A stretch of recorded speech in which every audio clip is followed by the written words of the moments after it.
এই যে ভোট আইসা গেছে, এখন বড় বড় নেতারা চোঙ্গা ফুকাইয়া কইতে থাকবো নিজের ভোট নিজে দিন, সকাল সকাল ভোট দিন, নিজের ভোট নিজে দিন, সকাল সকাল ভোট দিন, উন্নয়নের স্বার্থে ভোট দিন, রাস্তাঘাটের স্বার্থে ভোট দিন, বেকার ভাতার স্বার্থে ভোট দিন, নিজের ভোট নিজে দিন, সকাল সকাল ভোট দিন। এ শুনে তো আমরা ভাবলাম বা ভালোই হয়েছে, নিজের ভোট নিজে দিতে পারবো খানে।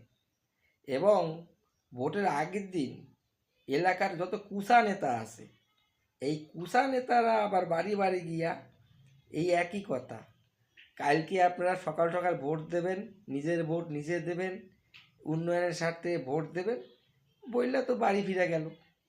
ব্যাস সকাল না যেই হইল, ভোট দিতে তো রওনা দিলাম। এইবার কুসা কাসা নেতারা রাস্তায় ধরল, ধইরা কইল, দাদা কই যান, ভোট দিয়ে যাই।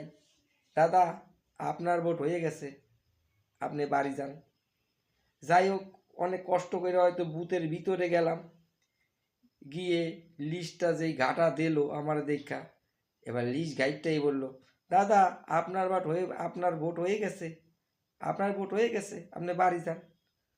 কি বলেন দেখি, আমি তো ভোট দিলামই না, তা আমার ভোট দিল কেটা? হ্যাঁ হ্যাঁ, এইবার আমি বাড়ি চলে এলাম। আবার এরা এমন ভোট দেয়, বুথের ভিতরে দেয়া গেল 1000 ভোট আছে, ওই বুথটায় 1000 ভোট আছে, দেওয়ার চোট একেবারে 1000, 10টা 1000, 20টা হয়ে গেছে, তাও একে হয় না, আশাপূর্ণ হয় না, পারলে আরও দেয়। তো এই অবস্থা, ভোট যখন আইসে গেছে, এই কথা তো শুনতেই হবে, আমরা জানি, বুক ফুলাইয়া কব আমার ভোট আমি দেব, আমার ভোট আমি দেব, কিন্তু ভোটের দিন আমার ভোট আমি দিতে পারবো না। আর কারা যে দেয় তাও তো জানি না।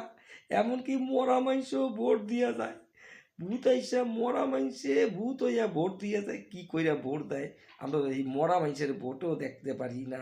ভূত আইলো কখন, আর বা ওই কখন গেলই বা কখন আমরা দেখতেও পারি না।